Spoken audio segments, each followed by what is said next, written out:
What's going on, crypto fans? Happy Thursday, and welcome back to Sin City Crypto Live. I am one of your hosts, David, and we're coming at you from our studio here in Sin City, Nevada, with our daily, only on the weekdays, live shows. Before we get into the content, quick disclaimer, nothing that's said on this channel should be taken as financial advice. So please, as always, do your own research. With that being said, I'd like to introduce you to your other co-host, Big Rob. What's up? Hola! Welcome. It's your boy, Big Rob, back in the house. Welcome. You screwed up your entire joke. Welcome. Throwing all kinds of welcomes out here, bro. First time checking us out, we are an entertainment-focused cryptocurrency channel where we take the old, the boring, the stale information. We package it up in a fun and sexy way. Also, here at Sin City Crypto, we don't just do live streams. We also are actively trolling the social media internet. We are producing deep dives periodically, and we like to put up short videos and segments from our show. So make sure you check all of those out. And then, how you feeling, David? I'm good. You good? Mrs. Big Chili Willy. Misses? What about big like button? Has anybody hit that yet? If you're not subscribed, knock that out. Hit the like button. We'll give you approximately 4.5 seconds to hit the like button. Notification bell as well. Thank you. How's that metric looking? The notification bell metric. I haven't checked it in a while, but it's not a good one. Man. I should keep it that way. Not a good one, man. It's like a meme coin in the bear market. like It's down. Oh, man. If you are watching us after the fact, we will have timestamps in the video. So make sure you use that if you want to navigate freely. But we do recommend watching from beginning to end. Today, we're talking, obviously, Ethereum, right? The third and final testnet went live.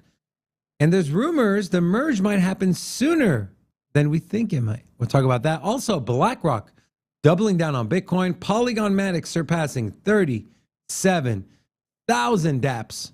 What does that mean for the price of Matic and the future? We'll talk about that. Also, that's pretty much it. Oh, Dapper Labs. Dapper Labs just partnered with someone. We'll talk about that as well. Big things coming to the Flow blockchain. So with that being said, Robin, roll call. Roll call. All right. So first in the chat, we got Jimmy.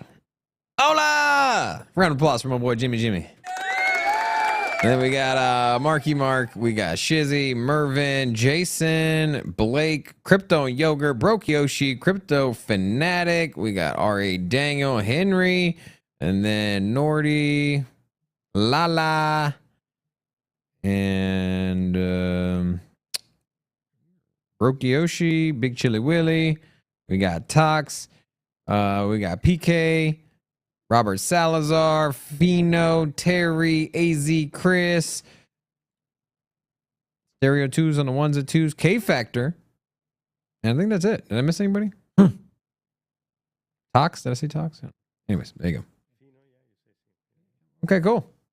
All right, and then when we get to 65 people in the chat today, we're going to open up this damn club. That's right. We're about to have a Vegas party. You excited? I went to bed super late last night. Did you? Were you at the Vegas club? Yeah. No, I came here. I was on. Someone said when are you going to break in the casting couch?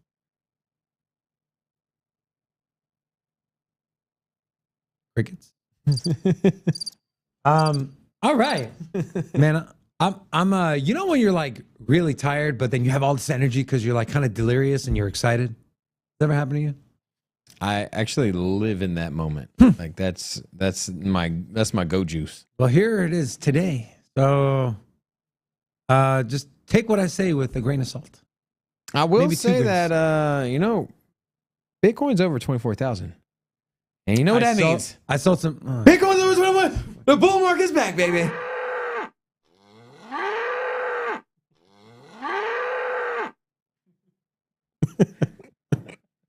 Why do you get so much amusement from it?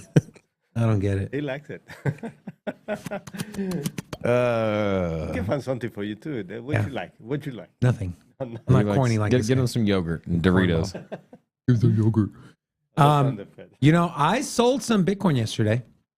By the way, I have, everyone's talking about custodying their own cryptocurrency. I have a Ledger, a Trezor, and an Arculus. I wasn't really using my Ledger as much, but I decided to use it. And let me tell you, Ledger is far superior than the Arculus and the Trezor. Highly, highly recommend. I was able to go in there directly from my Ledger Live app on my desktop and swap from Bitcoin to USDC through FTX. So if you don't have an FTX account, you just got to set one up. You got to do the KYC thing, but you have to worry about sending the coins out of your ledger onto an exchange. The coins stay in there, and then everything gets confirmed on the blockchain. Took like maybe 25, 30 minutes. It was awesome. I'm going to work on getting an affiliate link for Ledger. So if anyone doesn't have one, that way we can get a little kickback when you guys, you need a Ledger? Yeah, Ledger is dope, man. Yeah, it is awesome. We'll get that link. Somebody we know reached out to us. And also, Aave and Compound are coming to Ledger. Yeah. So you'll be able to essentially lend and borrow and stake your crypto directly from your Ledger to, a DeFi platform like Aave and Compound. So that's going to be good. Even if you have a Cardano now, you can actually you can stake from in there as well. Outside and to another wallet, now you can do it in there. They're getting better. The only thing I'll say I don't like about the Ledger is the seed phrase is 24 words. Everything else is 12. Future proof. This one's 20. Right. This one's 24. So we'll see. Anyways, Robin. Ready?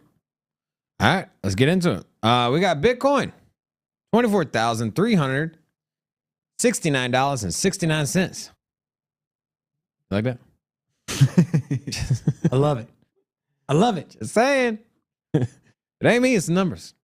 So taking a look at where we're at. So some more bullish movement in Bitcoin. We are now fresh and clean over the 24,000 mark. Even yesterday when we had the big rally, we hit 24 and we pulled back down to 23. And then lo and behold, this was yesterday here. Then lo and behold, this was yesterday here. So we hit 24, literally hit 24 and bounced right back down. Broke over that. So now the next level of resistance is going to be your magical $25,000. Is it really that magical? It is as magical as this like button. So we are crossing new territories. Do you think that the 20K? what are you laughing at? Sorry, I'm going to show this video a little later. Rocco, you see? Sorry, go ahead. I will share this really funny video with you guys. Go ahead. Why don't you show it? No. No. You want to laugh in my segment? We all want to know what you're laughing at. Just like the teacher in the schools. Like, go ahead. I was like, we need some comedic relief today, okay? So when you're ready, I'll pull it out. So the caption to this is, when you take NFT advice from someone who also has no idea. This is the video. Whoa! What the? Hey, sorry, man. I told you I'm delirious today. That was hilarious. Oh man. You've had those conversations, right? Where someone has no idea about something and they're trying to tell you about it, right? I feel like I'm in a box with that situation every day. You never back me up, Rocco. I was about to say something, but then say something. Go ahead, say it. I saw you were skateboarding pretty good, so you will never be in a situation like that. Did you ever skateboard? I feel like you're too tall and lanky to skateboard. I was very clumsy when I was little. When I was middle school, and then once I got to my freshman sophomore year, I turned into an absolute machine. Machina. Ex machina. All right. Robin. Okay, so let's go back. All right. It was hilarious. So Ethereum's sitting at 1900 flat even. So obviously same kind of deal as Bitcoin. Yesterday it just bounced off of 19 and came right back down. Today crossed over. And so $2,000. $2,000 Ethereum, is that on the table? Is that possible as far as, I think it's almost damn near guaranteed to hit it. Pretty Now, much. whether or not it can cross it, stay over it, keep making higher highs after that, 21,000 or 2,100, 2,200. We'll see. But 2,000 is our first stop, first test. And then taking a look at the crypto bubbles today, Anchor Protocol way up 50%. Oh, you can't say Anchor Protocol, but just say Anchor. Anchor with a K. Is this not Anchor Protocol? Like Terra Luna Anchor? Yeah. No, that was this is yeah. okay. Yeah, you're right. Never mind. I drew a blank there. Anchor. Anchor. I'm not really familiar with Anchor. Do you? We should look into It's it. a decentralized blockchain infrastructure provider that operates on an array of nodes distributed across 50 proof of stake networks. They have the normal advertising that every chain has. Right. The fastest multi-chain infrastructure. Fastest, most decentralized, the Yes. most private. Yeah. At unbeatable pricing. So it's always the promises of the fastest and greatest. Is there anything outside the top 100 that you kind of been eyeing? Outside? Nah, Yeah. not right now. There's so Not many at all? deals and steals at the 100 level. Like, why would you even go outside of it? Why would you take the risk on when you have 100x Okay, possibilities 90 right here? through 100. What are you putting your money in? 90 through 100? What do I like here? Gala? Not yet. No? 6 cents? It got, the all-time high was like 70 cents. Yeah, I mean, you can, at this level, you can say the same thing about everything. Okay, so what are you taking? I don't like anything, and then I don't. Really? Nothing?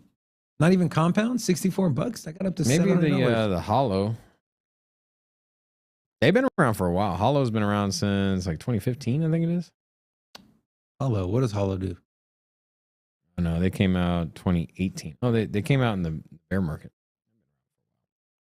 Hollow is they are a peer-to-peer distributed platform hosting decentralized applications using the Hollow chain, dApps, so a smart contract platform. But Okay.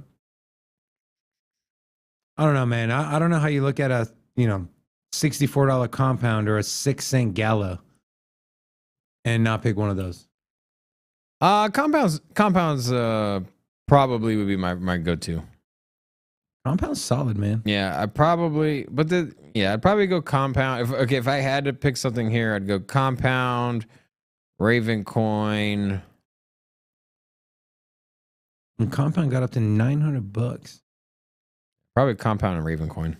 Raven I think coin. Raven coin is gonna straight tear when in the next month. One of them, Because the ETH merge, obviously you have all these new graphic cards that are getting unplugged. And Ravencoin is a proof of work that uses same graphic cards and hash rate. that Ethereum does. Well, all Same kind of that premise. processing power's got to go somewhere. Yeah, because not everybody's gonna sell their graphics cards, No. and if they do, it's gonna take a while to sell them anyways. Well, now is a few months ago would have been a better time because there was a shortage of GPUs, so people can sell them and actually probably make a little money on them. Well, but now, that's the thing. It's the same thing where like if you have an NFT and you're like, well, they're gonna have this upgrade come out and this utility, all of a sudden it's gonna breed me 5 more NFTs. All I gotta do is hold it. You already know what's gonna happen. Everybody's in the same mentality. They're gonna dump.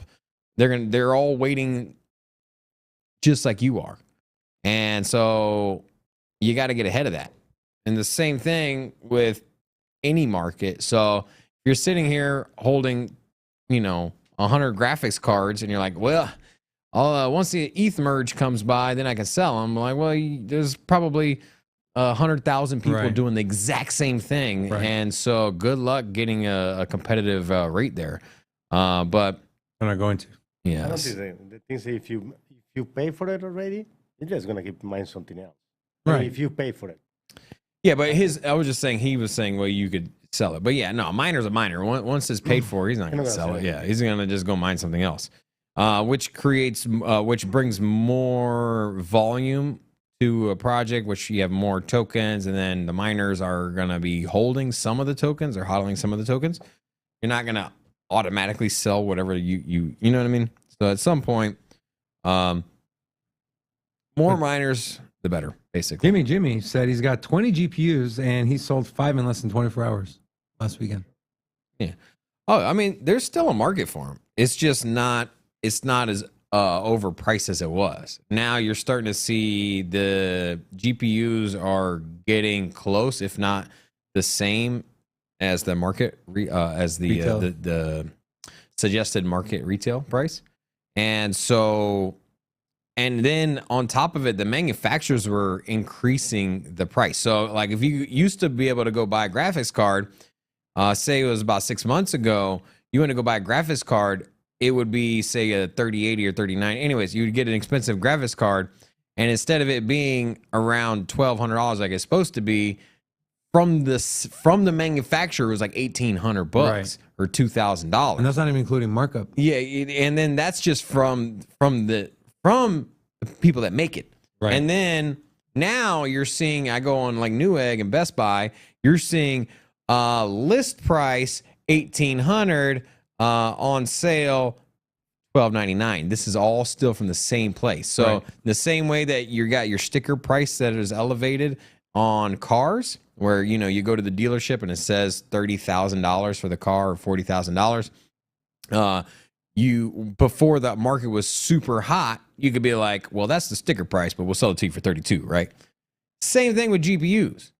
But right now, you go to buy a used car, sticker price $35,000, sticker price, that's the price, bro. They ain't dropping that thing. They're like, hey man, there's 5 other people that buy this car right behind you.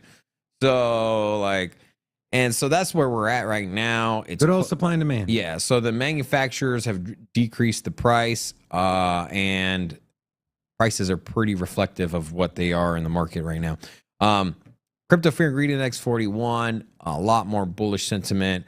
Like I mentioned yesterday, I don't see a pullback. I don't see a market crash in crypto coming up in the next couple weeks. You think leading up to the next bull market, you think we'll see sub 10 again? Sub 10? Yeah. No. I don't think $8,000-$9,000. Oh, I thought you were talking about price of Bitcoin. No. Fear and greed. No, I don't think we will. Something major up. Right. Yeah, I agree. I don't think so either. But yeah, I don't think so. There's just too much happening. I mean, like I mentioned before, BlackRock doubled down on Bitcoin. We'll talk about that in the talking points. But you could get a major exchange. I mean, there's still that narrative that there's still one big catalyst left. If you had a situation where going at say in September, October, November, or let's just say November. Say November, market starts to tumble. This recession thing progresses, and you start seeing some really ugly numbers in Wall Street. At the same time, you have a big crash in some platform. Somebody goes under. I could see Bitcoin taking a really hard tumble. And then speaking of stock market, everything's kind of flat here. So not too much to cover as far as price movement in the 24 hours. Still up for the week. But we did get some numbers in. So here, U.S. The wholesale inflation fell for the first time in 2 years. Is that the PPI? Yeah. So this is the producer price index. PPI. Prices at wholesale level fell from June to July for the first month-to-month drop in more than 2 years, a sign that some of the U.S. economy's inflation pressures cooled last month. Thursday's report from the Labor Department showed that the producer price index, which measures inflation before it reaches the consumer, declined by 0.5% in July. It is the first monthly drop since April 2020, which was down from a sharp 1% increase from the month before. And so I know we've referenced this. I think this is the most accurate indicator to what is actually going on with inflation. Yep. And so it doesn't matter what the markup is, from the company that's selling it to you. It's about how much they pay for it when they get it. That's the biggest outlier. So what is the dealership paying for the car when it gets into the lot, not how much they're marking it up to the sale. I think is the best indicator of where we're at with inflation. And then also on another kind of polar opposite note, mortgage rates surpassed 5% yet again. So we did dip under 4% briefly. The rate on the 30-year fixed rate mortgage is 5.22 this week, up from 4.99. Now this remains so while the rate remains lower than the 5.81 registered in June, it's still 2% points higher than last year. So just to keep that in perspective. That's a lot of money. I know 2% doesn't sound like a lot, but that is a lot of money over 30 years. I mean, it's about on a $250,000 house. It's like it's like a $300 to $500 more a month. Yeah, on your mortgage. So. That's a lot of money, man. And then lastly, on some other news, Coinbase has plenty of cash to survive this crypto winter. Who said that? Now, this isn't who said that. This is their actual numbers. Remember, Coinbase is a publicly traded company, so they have to divulge cash on hand as well as net loss and profit. So in addition to posting a $1.1 billion net loss, with $453 million coming from the decline in crypto assets held on Coinbase's balance sheet. So almost half of the decline or their loss was in their crypto assets that they hold in their like treasury assets. And so they didn't sell. So, I mean, they're kind of like your retail investor, right? Think about it. You know, their portfolio's down, but what's going to happen when the market rallies back around? You know, this 1.1 billion net loss is going to flip, right? Now, it's about 40% of their net loss came from what they're holding their balance sheet. So there are other losses there, but the company missed Wall Street's expectations and trading volume expectations. Now, Coinbase reported $5.6 billion in cash and cash equivalents at the end of the quarter. It also holds an additional $500 million in Circle stablecoin USDC, and it has cash resources of $6.2 billion if you add the two together. Coinbase is going to be fine, guys. So they got a big name in their corner. They got BlackRock in their corner. BlackRock, Coinbase, that partnership also. And they could Circle is Coinbase's stablecoin, and guess who's a backer of Circle? BlackRock. Here's the thing: $6.2 billion is a huge amount of money that they're sitting on. Depends on who you give it to. If you give it to Mashinsky, now that ain't a lot of money. I will say that even with the $6.2 billion, even if they were to go through all of that, hypothetically speaking, they could still generate more revenue. I mean, they could still generate more capital. So they have, they could sell some of their stocks. They could, lots of different recourses you could do to generate capital just to stay afloat through a bear market. Yeah, Coinbase, and of course, anything can happen if this bear market has shown us that. But Coinbase would be towards the end of my list of exchanges I'm worried about. One thing you could do, like I said, you could sell stocks. And who else sold stocks as of recently? Was your boy Elon Musk. So this one broke kind of over the weekend, but Elon Musk sells 7.92 million shares of Tesla, worth $6.8 billion. Yeah. He just dumped on his own market. What's funny is that he gets a pass on this, and yet if one of the founders of could you imagine if Vitalik dumped? He did that. 5 billion. They dumped money. They dumped Ether in the last bull run, and they got flack for it.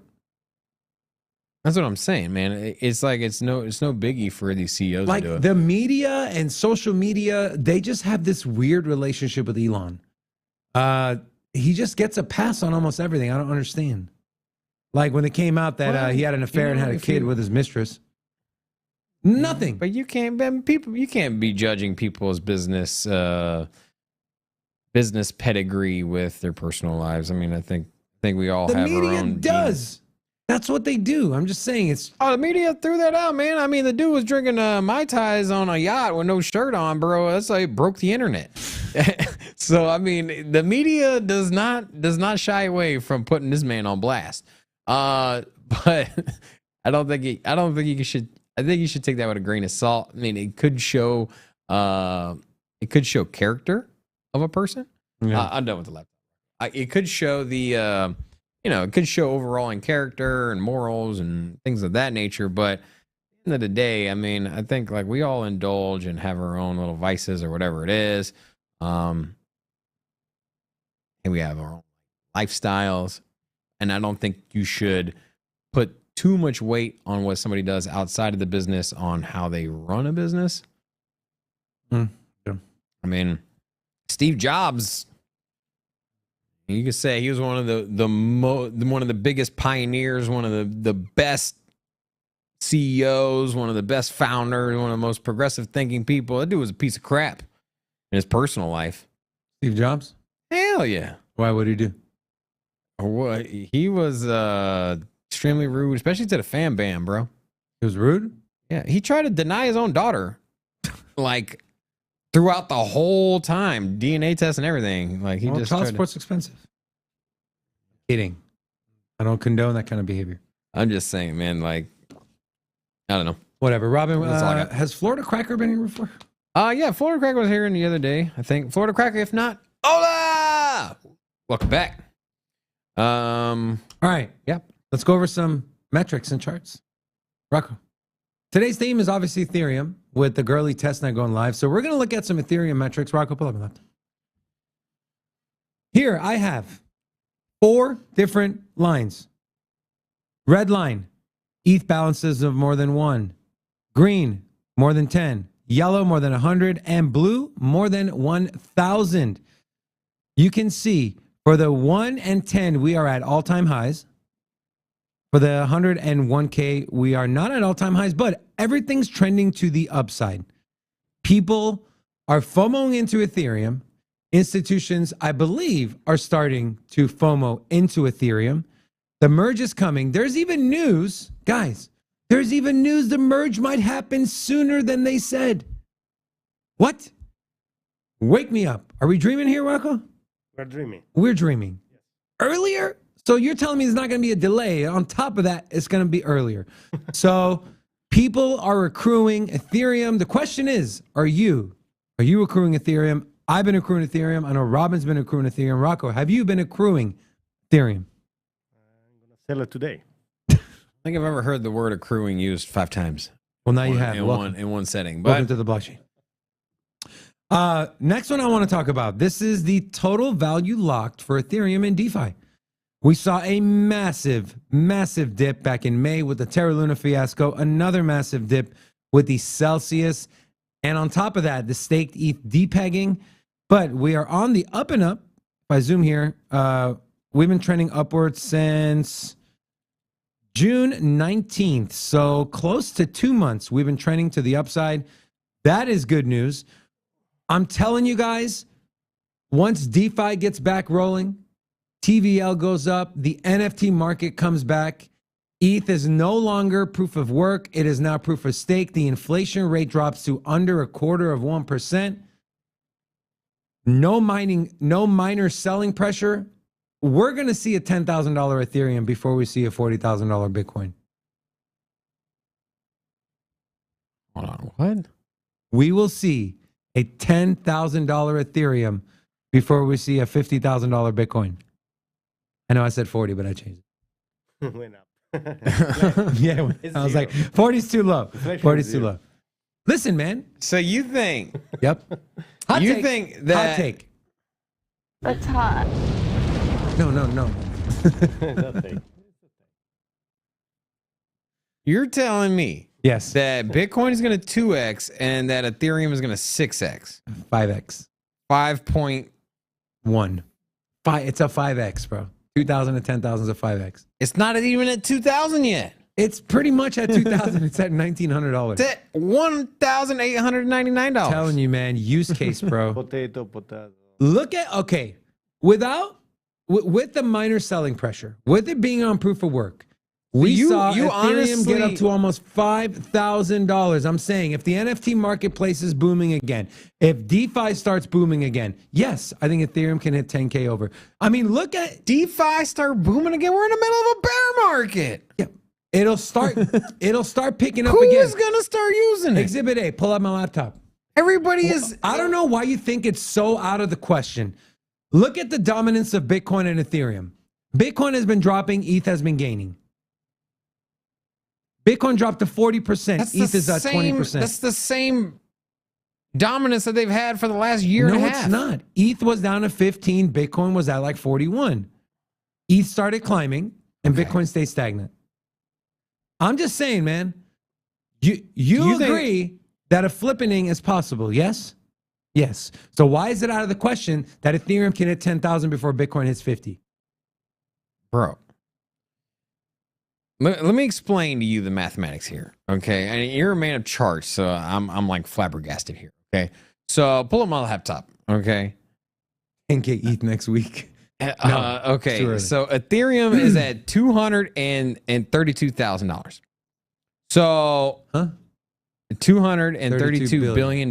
Yes. So you're saying that it's 1 going to trillion. get to 1.1 trillion. 1.4 trillion. It's not 1.4. 1.1. Okay, 1.1 trillion. Yes.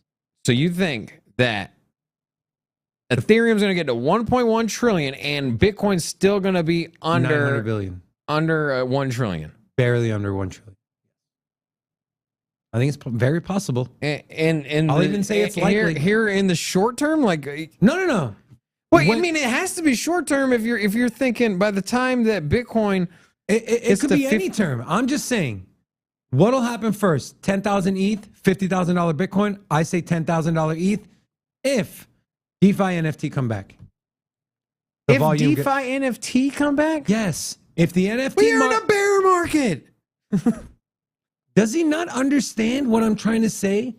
So you're saying I'm not that putting a you're time saying- frame. I'm not putting a time frame. I'm not saying in the next 5 weeks. I'm not saying in the next 2 years. I'm saying when prices start moving up, what do I think will happen first? I think ETH will hit 10,000 before Bitcoin Okay, hits well, 50. let me tell you, Bitcoin's going to hit 50,000 before 2 years. So that's the first. There you go. And so Ethereum isn't going to hit 10,000 within the next 2 years. That's the second. And then Based off of what? just off of the sheer numbers, Bitcoin has been king. It's still going to stay king. And you know what? This How many Ethereum, times this have you Ethereum said upgrade. Ethereum can flip Bitcoin? I agree, 100%. So then what's wrong? But realistically, it ain't gonna happen anytime in the next 2 years, bro. We'll see. There's still a question on even if it's a commodity or security with the SEC. It's a commodity. It's barely traded on any like stock exchanges. It's tiny on institutional adoption, if that's even a thing.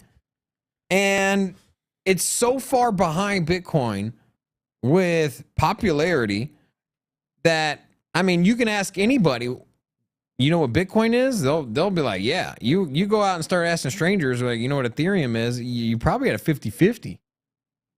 I'm just saying, it ain't there, bro. It'll get there. It ain't there yet. And this It's whole coming. like the resurgence of DeFi and CeFi just scared the crap out of everybody, bro. I mean, you just saw a mass exodus. People don't even want to keep money on exchanges, much less keep it on dexes. I know. And like, you That's think why- that all of a sudden there's just going to be this, oh, you know what? Forget Bitcoin. I'm going to dump my money into this DeFi protocol. It ain't going to happen, bro. And NFTs are dead right now. And it's going to be a minute before they come back. A minute. That's why there was a clause in my I statement. get your clause. NFT But what I'm saying is that Santa Claus is coming early. He's dropping a $50,000 Bitcoin within the next 2 years, and Ethereum is going to be along so for the where do you ride. think Ethereum's going to be at in 2 years? Ethereum, you're blinded by this FOMO, bro. This new like Says the new guy who change. sat here for 5 weeks. I'm buying Ethereum. I'm buying Ethereum. Man, Ethereum. I'm buying Ethereum to exit before it pulls back, before disappointing upgrade. I literally have had. Why I've is it a not said disappointing- that I'm accumulating. Why is it a disappointing Not one upgrade? time did I say I'm accumulating Ethereum for the long term. All I've said is I'm buying Ethereum at around 1,000. I'm selling it around 2,000 because when the merge comes, it's going to dump. So my narrative has been exactly what I'm preaching this whole time. My narrative has been, hey, this thing is going to rally like a champion. And then come the merge, people are going to be like, it don't do nothing new. All right. Cool. I'm selling. Everybody else is selling. Crap, I need to sell. Sell. And then the price is going to drop. That's what's going to happen. And Jimmy has become a new hodler member. Jimmy. Congratulations. Welcome to the club. This is how we pay our lease here. So we'd like to thank you for contributing to the electricity. Mucho gusto.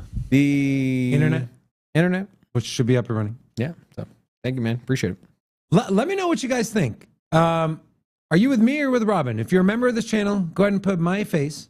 If you're a member, if you agree with Robin, put Robin's face. If you're not a member and you want to become a member, just go to the description of this video and click the link for this channel. So, okay, so Bitcoin's at 50K. What's Ethereum sitting at? Pretty damn similar to where it is now. So you're saying Bitcoin doubles, ETH stays the same? No, I'm saying that the Do you think ETH will double? the pair is going to be I think 50,000. Let's not overthink it. Look, pull up here. Where's the ETH Bitcoin chart? It's not going to have some insane crazy divergence here. Be real. And then where's the? How do you pull up the Bitcoin price chart? There, somewhere? Like to compare it? Yeah. You can't do that on here. You got to do it on TradingView. Tell me what I can do. Here it is. Oh, you can. Yeah. This is not going to 4x away from here, bro. Sorry, man. We'll see. My boy Redman agrees with me. Even when it deviates, it falls right back in line. Deviates, falls right back in line. Yeah, but it hasn't had a catalyst like the merge. I'm just saying, man. I'm just saying, bro. What is a catalyst? There's no catalyst. What do you mean there's no catalyst? Goes from proof of work to proof of stake. Yeah, and the inflation rate drops. That's huge. Over time. It's yes. right away. It starts right away. Yes. But you're not going to see it. You don't for a have while. minor overhead that have to sell Ethereum, so sell pressure is not there. Just saying, man. It's not as out of the realm as you think it is. That's all I'll say. Oh, it's out of the realm. And it's another realm, another universe, another dimension, whatever you want to call it. You living in La La Land. Also, Rocco, did they? I know we legalized weed. Did we legalize mushrooms or psychedelics here yet? Because my boy over here, he. If you are, who's Lazarus hand? Lazarus, hola! Welcome to Sin City Crypto. If you are watching us after we're live, drop a comment in the comment section. Who do you agree with, me or Robin? You think what I'm saying is too crazy? Do you think I'm insane, or do you think I could be possibly right?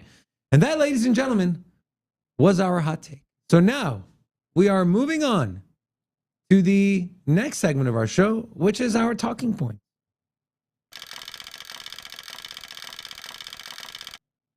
All right, let's take a break from some ETH and let's go to Blackrock, our favorite, the world's largest asset manager. They are doubling down on Bitcoin as they have launched a Bitcoin private trust. Think of Grayscale Bitcoin Trust, but this one is not publicly traded. It is private. Here comes Wall Street, said former Grayscale CEO Barry Silbert. Not just the news itself, but that it signals to some the water is fine, and to others, if they don't offer their clients Bitcoin, they'll get their lunch ate. This is from Will Clemente. Big fan of Will Clemente, by the way. BlackRock CEO Larry Fink had described Bitcoin just 5 years ago, said it was an index of money laundering. And now they are not only offering Bitcoin custodial services to their institutional clients, but they are launching a private Bitcoin fund, a trust. What's next for BlackRock? What? Oh, sorry. BlackRock's offering would take the form of a spot Bitcoin private trust. The trust is available to U.S. institutional clients and seeks to track the performance of Bitcoin, less expenses and liabilities of the trust. So, Robin, just generally share your thoughts, and I want to ask you a question. I think it's interesting how they say BlackRock Bitcoin Fund launch sends Bitcoin price towards 25,000. Definitely not, in my opinion, the catalyst. I think the CPI numbers was the reason for that. So, well, it's clickbait. Yeah, exactly. But you know what? We already have a trust. Is there other trusts, or is Grayscale the only one? I know that's the big popular one. There's probably other ones. But I know there are other comparable products as far as around the world. private trusts, I'm not sure, but obviously publicly traded, Grayscale, and I believe there's one more. Let me ask you this question. What's up? Do you think at any point they'll take this public? When you say public, trying to get a spot Bitcoin ETF? No, like what Grayscale has. A publicly traded trust. I don't know. I don't have enough insight in that field. If you were BlackRock CEO, you were Larry Fink, would you try to compete with Grayscale and take this thing public? It's not you're trying to compete. It's obviously they're competitors, so they're vying for investors' money. So yeah, you gotta. What do you think if they did take it public? I don't know. I don't understand. I don't know the dynamic. I'll be honest with you. I don't know what it takes to take a trust public. I don't know what Grayscale did to take theirs public. I'm not sure what the difference between a private one is. I'm just being honest. I don't want to give you an answer. No, it's fine. So. Private, essentially, it's not public. I mean, I could imagine what it is, but I don't know anything about it. I'm not going to sit here and give you my weird opinion about it. If BlackRock takes this thing public, okay, they're going to have to buy some Bitcoin. But isn't that the premise of a trust? Wouldn't you have to buy it as a private anyways? The trust is that your trustees trust that you are holding the assets on the back end. You have trust for gold as well, and then now I don't know what the differences is between publicly. You know, if the trust, instead of buying it straight through BlackRock's interface, I would imagine that you would have to buy the trust if it's publicly traded through the New York Stock Exchange, circumventing BlackRock, which then they would have to do. But I don't, like I said, I don't know enough about it, and so I can't give you an answer to it. So I mean, you can ask me, you can reformulate it into a fourth question. So as far as the if you trust, like, stop it, man! I'm God joking. damn! All right, I asked you the same question 4 times, and I literally don't know enough about it. So okay, well, you can always learn about it. All right, let's move on. Ethereum Merge completes the final testnet trial on Gurley. The final testnet for the merge went live on the Gurley testnet on August 11th, completing the final trial before the main event in September. The successful integration is just one of the many that have taken place this year on testnets, and they have all been smooth. The merge may also result in increased institutional adoption. Bloomberg Intelligence seems to think so, saying in a report that the transition could accelerate Ethereum's ascent to an institutional level investment, which would put it on par with what I said. Now, I referenced this earlier. The merge may be coming sooner than expected. It could happen sooner. Instead of the 19th, it can happen on the 15th or the 16th. And then the last one, there was another Ethereum right here. So now there's going to be 2 upgrades, okay, for the merge. There's going to be the Bellatrix, which is supposed to go live on September 6th, and then the Paris upgrade, September 15th. Once the Paris upgrade is in, that's it. The merge has happened. So right now, they're on pace for September 15th. Got to see how Gurley goes, but it launched fine. So Gurley is right now Ethereum proof of stake testnet, 100% proof of stake. The only thing they have to do is once they go through, their checks and balances, they just merge the beacon chain with the mainnet, and there you have it, Ethereum proof of stake. Paris will happen when the network reaches a certain total terminal difficulty, which relates to the network's hash rate. AKA difficulty bomb. Right? Kind of. Yeah. Are you as surprised as I am that they're ahead of schedule? No, I mean we were told August from the get go, and then they said that it's likely that it'll be delayed a little bit, and September was looking like the difficulty bomb, whatever the catalyst is to actually move it from one chain to the other, or to have the merge happen. Not surprised. I know you're surprised because I'm man, shocked. you gave me so much pushback, and I'm like, I it's am coming in shocked. September. You're like, no, it's not. And I'm like, it's coming in September, October at the worst. And you know what? Even if it's in November, who cares? And so, what did it was the testnet's running, and the Ethereum staked on Lido. Lido, is it Lido or Lido? I don't know. I say Lido. And so, you know, the merge chain, the new chain was always there, or not always. It has, and they launched it in, was it late 2018, 2019? I'm not 100% sure. And so that's when that launched, and then you had all the staked ETH come on board, and so it was there, and now it's I heard. I'm excited, man. I've been hearing. I heard it yesterday in the chat, and then a couple of my friends like, well, when all the staked ETH gets unlocked, people are going to dump on the market. What you got to realize is, it doesn't get unlocked till after 6 months, and then it gets unlocked in essentially ladders. It gets ladder unlocked or whatever, unlocked in segments. So if you're worried about the staked ETH getting unlocked and just completely dumping on the market, I wouldn't worry, because it's just that's not going to happen. So I don't know, man. There are some unlocking that's going to happen before 6 months, because it's not 6 months from the date of the merge. It's 6 months from the date of where you put it in to be to lock it up. So if I locked it up today, it would be 5 months from today. I think you're wrong. I think it's from when the merge happens. No, because the beacon chain is already running. Yeah, but it's not merged yet with the mainnet. Yeah, but it doesn't change anything. For the unlocking. No, for the beacon chain, it doesn't change when it merges. So No, if I you know. have, I'm talking about the staked ETH yeah, and when it's going to be unlocked. It's 6 months after the merge happens. I'm almost positive. Okay. So we'll see. You want to add anything else to this article before I move on? nope. All right. Polygon, 37,000 decentralized applications, skyrocketing 400% this year. The number of dApps on the Ethereum scaling platform Polygon has topped 37,000, marking a 400% increase since the start of 2022. And I got to remember, a lot of this had to do with Terra Luna collapsing, and a lot of those projects came over to Polygon.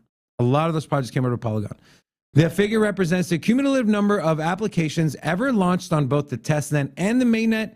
It also noted that the number of monthly active teams, which is a measure of developer activity on a blockchain, reached 11,800 at the end of July, up a whopping 47.5% from March. This is a quote from the project team. 74% of teams integrated exclusively on Polygon, while 26% deployed on both Polygon and the mainnet Ethereum. dApp usage on Polygon has seen more than 142 million unique user addresses and $5 billion in assets secured, with around 1.6 billion transactions processed on the network to date. Is there a project you're more bullish on than Polygon? Or a layer 2 you're more bullish on than Polygon?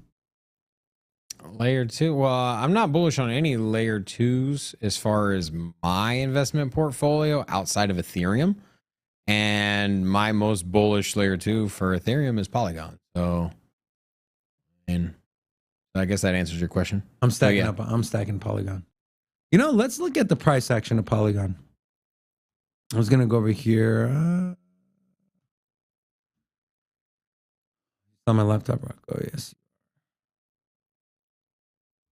Yeah, tons of development on Polygon. It just makes sense. And just keep in mind with the Ethereum Merge coming up, you're not going to get a big reduction in gas fees. If anything, the gas fees will probably go up if you're in the camp that all of a sudden There's going to be tons of new users, and so the throughput and the transaction time to finality and how many transactions they can handle does not change. And so because it doesn't change, you're probably going to get more users on the Ethereum network. And so you'll probably get higher gas fees. So makes a perfect scenario where you have the users, you have the dApps, and then you have the if you have the users and the dApps, so where are you going to go? If you don't want to pay high gas fees, you go to Polygon. So. Well, on top of that, when Vitalik comes out and says, we would prefer all smart contracts to be run on layer 2s, if that's not a vote of confidence for the layer 2 marketplace, I don't know what is. But I have the 15-minute chart here on Polygon. So 15-minute, and if you're wondering what all these little shades and lines are, this is an indicator called the Ichimoku cloud. It takes essentially 3-4 different moving averages. So short term, bearish. But if we go on the 1-hour chart, we're bullish, but we're turning bearish. And if we go on the 4-hour chart, still bullish. These levels here, let me take this Ichimoku cloud away. These two levels here, this little channel between 88 and 90 cents.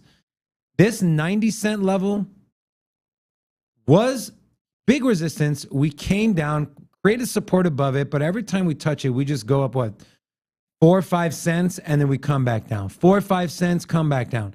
If I go on Crypto Stackers Pro and I go to Polygon, just to kind of see where our margin pressure levels are for shorts.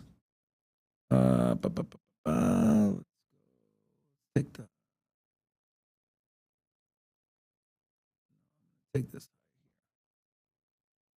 So you're looking at 88 cents for the 3x short level, which we're kind of building support on, which is almost identical to the 90-cent mark we have here. But as far as patterns, I mean, everything I've looked at in cryptocurrency, they're all in some sort of a bear flag.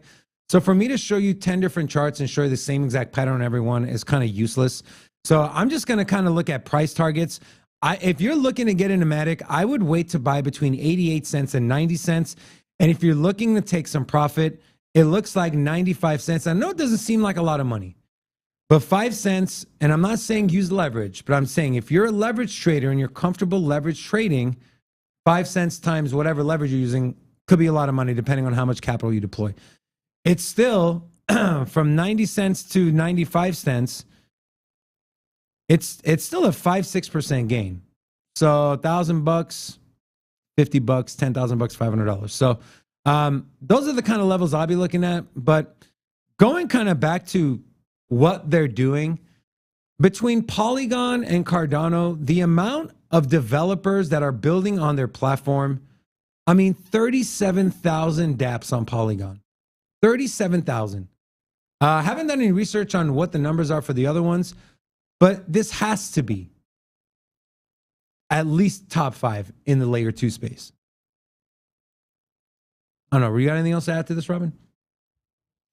No, I mean, what was it? Disney was the latest big partner with Polygon, and I do think you're going to see an NFT shift, because what does Ethereum offer that Polygon doesn't in the NFT space other than higher prices, right? I mean, if you break it down to the nuts and bolts of it, if you use Polygon network, you're going to be leveraging the security of Ethereum, the network of Ethereum. And so for me, it just makes sense. I mean, I think the only reason people are still even using Ethereum is because it's been the go-to and is where it kind of started in the inception, and people just feel comfortable using it. And not to mention, you got to pay to play. And because there's only 10,000 NFTs usually for most of these NFT projects, makes it more scarce. And you know what? You're paying more for each one. Seems like it has more value on that chain, even though a lot of it's going to gas fees. Okay. But eventually, people will migrate over. Right now, the degens, they're cool. They're fine with it. But at some point, especially when you have new people coming into the space that weren't around in the beginning of the NFT sector, be like, well, why do I gotta buy this NFT? Why I gotta pay $100 in gas fees for this NFT? Why don't I just buy it over here? At some point, people are gonna unplug from how it started and be like, well, that doesn't make sense. So. All right, move on. Gary the Gun is at it again. I don't know, he's got an infatuation with Coinbase or what his deal is. Obviously, all jokes aside, Coinbase being the largest crypto exchange in the U.S., obviously they're going to catch a lot of heat. For no reason, though, apparently. They're subpoenaing Coinbase over staking and yield products. Is investigating yield and staking products of crypto exchange Coinbase. This is a quote from, it's a Coinbase report. The company has received investigative subpoenas and requests from the U.S. Securities and Exchange Commission for documents and information about certain customer programs, operations, and existing and intended future products, including the company's processes for listing assets, the classification of certain listed assets, its staking programs, and its stablecoin and yield-generating products. A staff member from Senator Cynthia Lummis's office said that the SEC was investigating every U.S. crypto exchange. So, Coinbase. I mean, what do you I don't know. Speak. I don't have a question. Just they've been this Dude, is like, what they've are you been gonna give bullying. Yeah, they've been bullying the Coinbase because they were trying to do this yield products before, and they were like, "You do it, and we're going to sue you." And so now, but then Coinbase reached out and they tried to get clarification, and they got nothing. So you can't have your cake and eat it too, man. Like Coinbase, we know. No, this is for the next one. Coinbase, we know. I just lost my train of thought. We know they're hypersensitive to regulation. They know they have a spotlight on them. They're a publicly traded company. And they have shown proof and evidence that time and time again, they comply. If anything, they get ahead of what they think the SEC is going to do. And continuously, they get no responses or they get half responses. They get no clear direction or guidance from Gary Gensler and the SEC. And then it's like a wait and see. You wait, you don't say anything. Okay, I think we're good. Blah, blah, blah, blah, blah. Oh, here comes the SEC. Well, we want to know why this, and we're probing this, and we're suing you for this. Like, need more clarity, man. That's it, man. And you just need some kind of structure and guideline because right now it's just the wild, wild west. And Gary Gensler and the SEC have just stepped up, and they're the ones that are like, hey, we got this. And they're just telling everybody to step aside. And really, there's nothing behind it besides it shares a lot of similarities to equities and stocks. So yeah, we're gonna handle this. That's essentially what's going on. But the problem is that they're just throwing out lawsuits without any clear cut like guidelines. And so if I was a cryptocurrency company, whether or not I have a blockchain or whether or not I'm an exchange or whatever, if I got anything to do with crypto, I'd be apprehensive, man, because you feel like at any moment or any point in time, you can just get served with a subpoena or get sued, or be, classified as a security or whatever, and then forced, then pressured to be delisted. Anyways, there's no freaking regulations, no blueprint for this. So it's just so much uncertainty. I'm not surprised that institutions haven't been getting into crypto because of this. I mean, you buy something other than Bitcoin, there is a chance, even if it's Coinbase stock at this point, there's a chance that you're taking some undue risk because of the potential ramifications of the SEC wanting to sue you or pick on you or they're whatever. picking on them. Yeah, exactly. So, and apparently, Coinbase isn't the only one under SEC probing. Apparently, every major exchange that operates in the U.S. is currently being at least looked into by the SEC and Gary and his little cronies. The Cynthia Lummis bill addresses a lot of these issues. Kind of, it lays the groundwork for the branches of government to set up regulation in like a streamlined fashion, and you know they're trying to push the CFTC to regulate the commodities that are, you know, the crypto commodities, and so hopefully that gets passed, and can actually We'll see. move past this pick on you and bullying, because that's essentially what it is. We'll never move past it. I don't think, as long as You know Gary's what? in there. I mean, they're making a lot of money off of this crap, right? Keep suing people. People keep settling. Spend the taxpayer dollars to sue people. Aave was it? No, it wasn't Aave. It was BlockFi. Was it settled for $500 million? No, 100 million. Is it 100 million?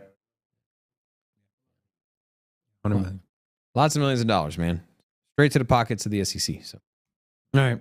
We're staying on the SEC, but we're adding in the CFTC. A lot of C's and F and T's. They're considering new crypto reporting rule for large hedge funds.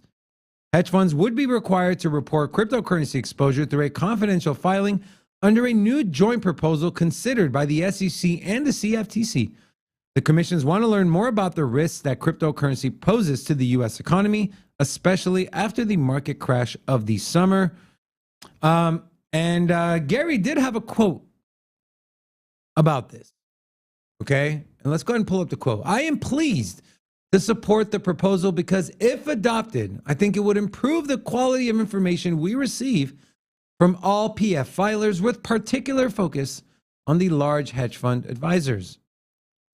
So, and just real quick, hedge funds with more than 500 million of net assets would have to report crypto. This is going back to the article, but any hedge fund with over 500 million in net assets would have to report their crypto exposure. So essentially, they're saying if you're a large hedge fund, we want to see if you have any exposure to crypto. That way, I guess they're going to gauge whether it's harmful to the economy. I don't know. What do you think, Robin? I think they're running out of things to regulate. Hey, there's not much to regulate now. okay. Well, here's the thing. You know what? If you're a hedge fund, you're messing with a lot of people's money, publicly traded.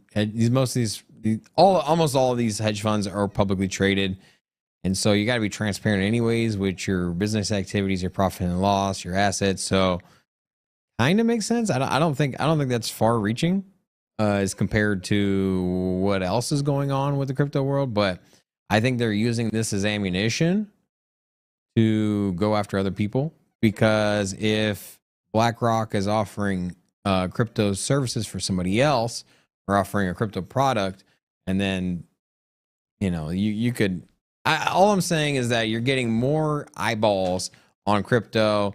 It's more data. SEC now knows, you know, if this proposal passes, they're going to have more ideas on who has exposure to crypto, who owns crypto, and in the event that they decide to go after these companies, I think it gives them a list directly from the hedge funds, right? Yeah, I mean, it doesn't. I don't have much to say about this. Yeah, but, I feel like the hedge funds we're going to have to do that anyways, being publicly traded companies. But then again, like, do you have to list each company that holds crypto and how much crypto they hold? What they hold, yeah. Or, you know, if you're a publicly traded company, could you just simply say custodial crypto X amount of money? Yeah, that's probably all I have to do. But now you're giving a list of you're basically giving your client list to the SEC and be like, hey, they all hold crypto. It's good for us degens. We can see what companies really are holding cryptocurrency and what they're doing. But I mean, at the end of the day, all this is supposed to be transparent on the blockchain anyway. I mean, so, you know. All right. Philippine Central Bank halts Bitcoin crypto service provider approvals for 3 years. The Central Bank of Philippines will not accept applications from virtual asset service providers for 3 years starting September 1st. So anyone seeking to operate in the Philippines, if you haven't already put it in, you are too late to the party, my friend. This is a quote from the central bank. The Banco Central aims to strike a balance between promoting innovation in the financial sector and ensuring that associated risks remain within manageable levels. The central bank released a survey showing that 53% of the population, or about 36 million people, were unbanked. I call BS on this. So what they're saying is we're not letting any more. Let's say Coinbase wants to file to open their exchange in Philippines. They're not accepting those applications. And the reason for that is because they want to hone in on the ones that are already working. Well, if you have a clear set of regulations across the board, I don't understand. Think about all the revenue that could come to your country for your citizens. And I don't know, man. This just sounds weird to me. Why 3 years? Why 3 years? What's gonna happen? What's gonna change in 3 years that's different now? I don't know, man. I think, well, you do have providers there already. Maybe they're just maybe they're just competition, man. No, I agree. I obviously a free market creates, competition, and in turn competition is overall good for the betterment of the users. But maybe, and play to earn, I know this is not really anything to do with the service providers, but play to earn is huge in the Philippines. There's people making more money sitting at home and doing these play to earn games than they are working. They used to. That was at the height of the play to earn with the Axie Infinity. That was a long time ago. And from 6 months was a long time ago. In crypto, it is a long time ago. Yeah, and so that is no longer realistic. I was listening to some podcasts on NFT gaming, and they are basically saying that is dead in the water as far as a revenue stream, even in these smaller economies. That don't have a strong dollar or don't have a strong monetary system, dead in the water. Now, I do think that there's going to be a resurgence in that. There's money to be made, but people aren't living off of play to earn anymore. Not in the Philippines. Well, it was a threat to their economy because people were at the height of it. People were staying home. They weren't going to work. Like, well, I can make more money doing this in one day than I would make, working a week at my job. And so obviously, if you don't have people working in your economy, the economy can't run. So bad news. All right. I found this article last minute, so I don't have anything highlighted, but I do have something. Thought it was pretty interesting. The MakerDAO co-founder proposes dumping $3.5 billion of their USDC reserves for Ethereum. Now, if you don't remember, MakerDAO is what powers the DAI stablecoin. The co-founder, Rune Christensen, recently proposed removing all USDC from the DAI's peg stability module and using that money to buy Ethereum. Vitalik said it's a terrible idea. Yeah, that's What are you doing? You're basically taking your collateral. So basically, what's backing your? Yeah. So you're just taking the blueprint from the Terra Luna, right?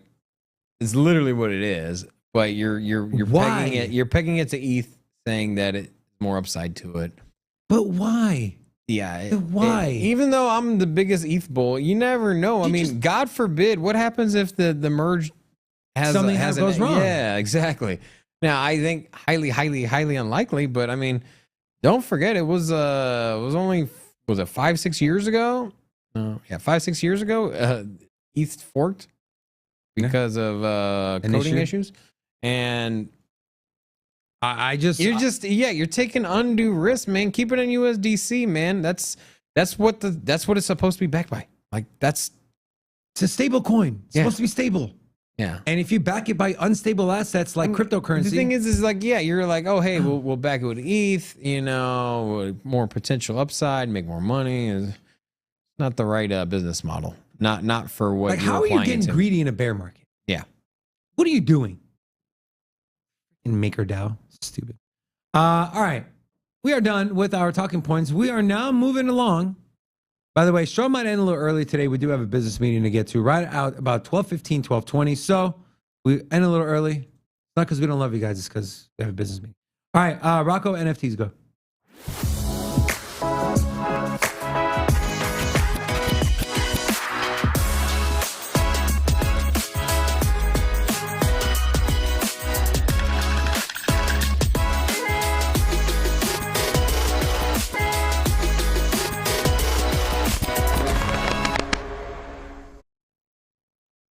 the Super Bowl champions, Los Angeles, formerly St. Louis Rams, have partnered with Dapper Labs on an official NFL partnership. Dapper Labs, by the way, Dapper Labs, Flow, same company, has entered into a lucrative contract with Super Bowl champions LA Rams. They will produce team-focused NFTs for the year to come, supporting the grand sporting organization via Dapper's newly constructed NFT All Day platform. NFT All Day has prepared a tremendous set of Super Bowl. Okay, LV is 50, right? In Roman numerals? Rocco, you know this. 50? So this is 51. This is 56? Yeah, L is 50, V is 5. Oh, L is 50. Okay. So NFT All Day has prepared a tremendous set of Super Bowl 56 commemorative rings, each designed after the real-life keepsakes awarded to the players, coaches, and fans following the nail-biting victory. There will be over 6,000 rings that will land on the blockchain, and it will go live 10 a.m. Pacific time, which it already went live an hour and 45 minutes ago. But there's 5,000 starter rings that sold for $9 each, 1,000 all-star rings that sold for $60 each, and 50 Hall of Fame rings that sold for $699. This is a tweet from the Los Angeles Rams. So they're essentially taking their Super Bowl ring, turning into an NFT. Cash grab? For sure.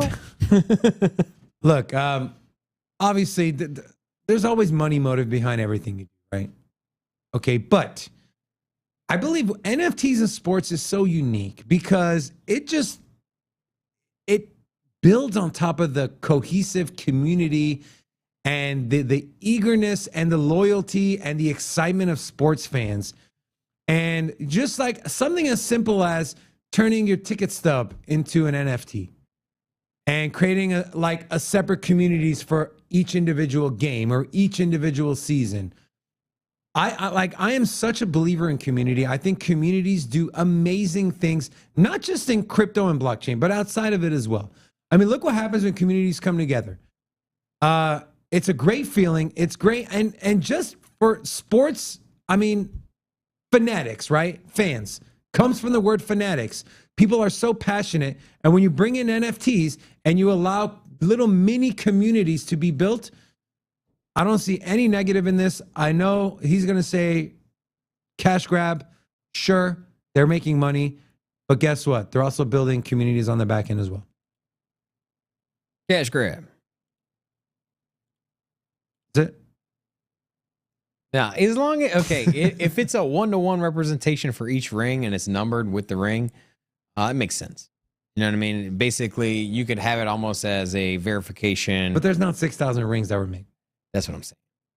And for that reason, it's a cash grab. But you know, they do give one to like all the staff. So like, you know, like personal trainers, weightlifters, you know, all of the coaches and the ball boys, and I don't know if the ball boys, but anyways, all the people in the organization. So, you know, there are hundreds and hundreds. I don't know if there's thousands of people that get rings, but I mean, just the players alone, I think they have, was a 91 man roster. 100. And then on top of that with the practice squad, and then you have the, you know, all of the coaches, and then the general managers and all that. I mean, probably in the hundreds for sure, at least 200-300. But if it was a 1-to-1 and it could authenticate the rings because they have a huge resale value, you know, you see them in pawn shops all the time. Like here in Vegas, you can go buy a Super Bowl ring if you'd like. But I don't know. I think as an authentication it'd be cool. But outside of that, I don't like it. All right, let's take a look at the NFT, the marketplace. So let's go. Rocco, take my face away. So the aliens is pumping, man. 1,600 ETH volume in the last 24. You think that's real volume? That's a very good question. I doubt it. That's a very good good question. I haven't heard question. enough buzz about it. You know, I think They're not even revealed yet. Yeah, I think it's artificial. Did you see the subway rats? Subway rats? Yeah, that's yeah. So pulling my laptop.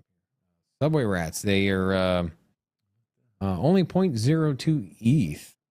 So floor price is dirt cheap.